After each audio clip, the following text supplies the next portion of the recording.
Hi, welcome to Ammosmith.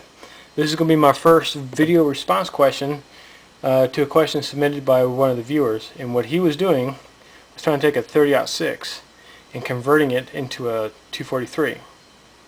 Well, I don't have 243 dies, but I do have 250 Savage dies.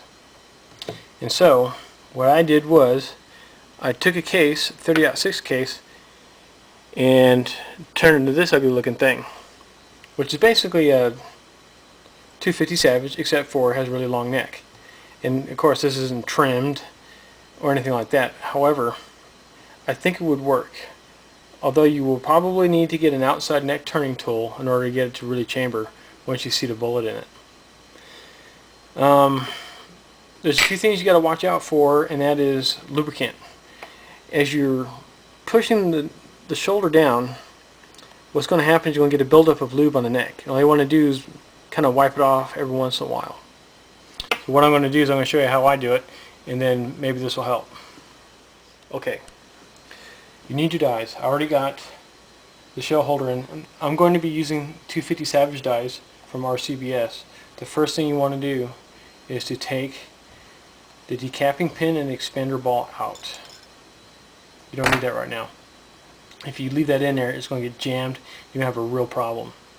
Okay, go ahead and just start your die in. Just a couple turns. That's all you need. And you're not going to need an overly generous amount of lube. Only about that much. Go ahead and just coat it over the body of the case. Most of the work is going to be done from the shoulder down. The necking down process is, once it starts, is fairly straightforward. And all I do is I go 1/4 to 1/8 of a turn as I go. And the reason is, if you try to size this thing in one power stroke, you're going to probably destroy the case or get it stuck, or both, and you don't want to do that. And we can already see that the 30 caliber neck is being swaged down to 25 caliber. Like I said earlier, you're going to need, especially when you're taking a thick walled case like this 30-06 and you're necking it down to this, you're going to need an outside neck turning tool, because the case wall is so much thicker down here than it is up here.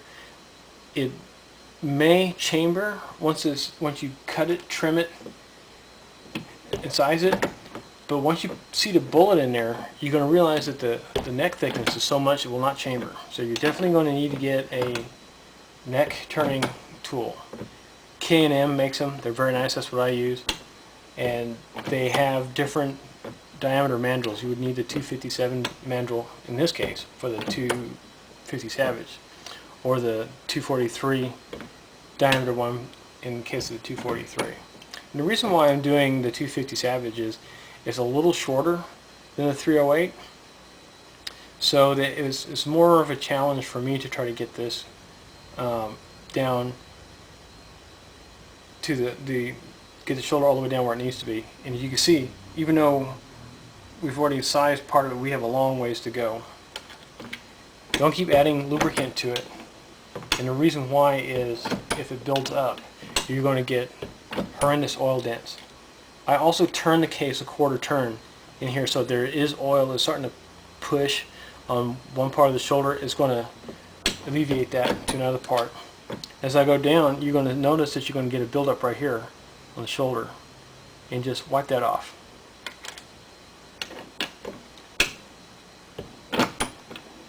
If the case feels really stiff, like it takes an inordinate amount of force to get it down there, add a little more.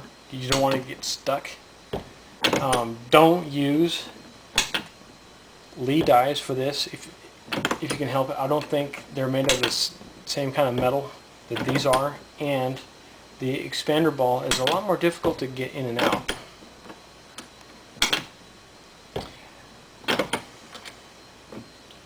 Okay, if we look here, we can start to see some oil dents forming And all I'm going to do is wipe the shoulder off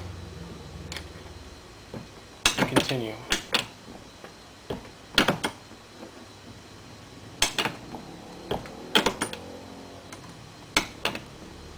As I go down further, I'm going to end up turning the die down and repositioning the case in the shell holder just by turning it with my finger.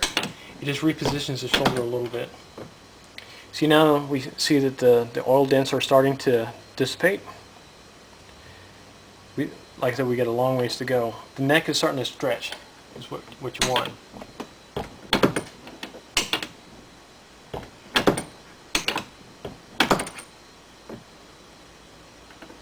And you're going to get some wrinkling inside the neck here because it's taking all that brass and it's forcing it down and pushing it up.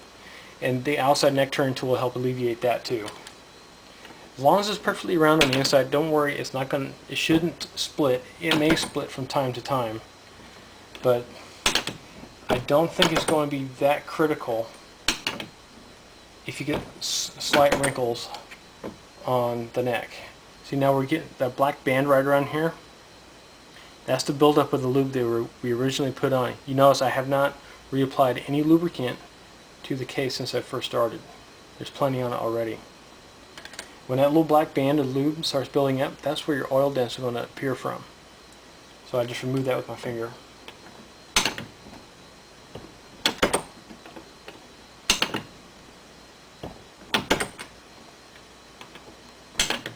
We're real close. We're about a quarter of an inch, maybe. That's what we got. About every 3/4 of a turn, you're going to want to make sure you're not getting a buildup of that lube there. That's what's going to cause those terrible dents that makes the case almost unserviceable. If it's severe enough, it will make it unserviceable, especially if the brass folds over on itself. Then it's completely useless.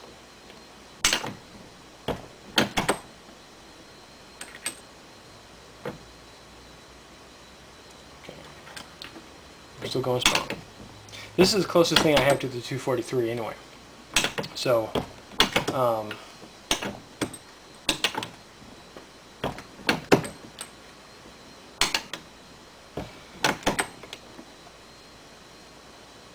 the only other one I have that's even remotely close is a 6mm Remington, but those are Lee dies, and I just don't think they had the same quality of steel that the RCBS dies has.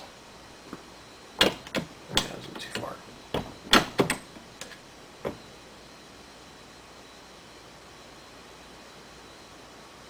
And just watch the lubricant right here. The real work is being done from here down. And if you just take the lubricant off the shoulder there like that, now off the edge of the shoulder, just off where it's built up, it's going to be fine.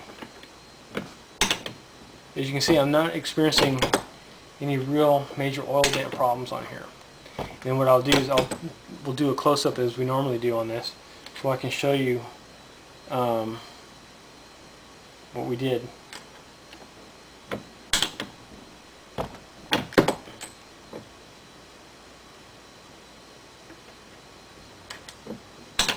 And the reason why the oil builds up on this, or the lubricant rather, is because it actually builds up in the die. It builds up where it narrows down inside the die, and it starts to build up on that wall right there where the shoulder is.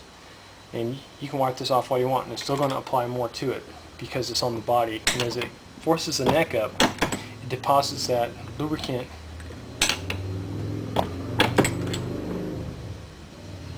right there where the shoulder is. This will fire form nice, actually.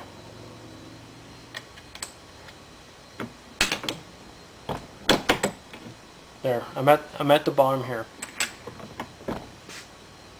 So a little bit of extra effort. And there we have it. There's the case. It actually turned out better than the first one I did.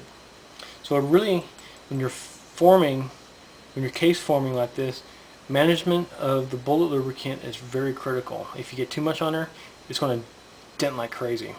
So we're going to do some close-ups of this and the first one to show you how they turned out.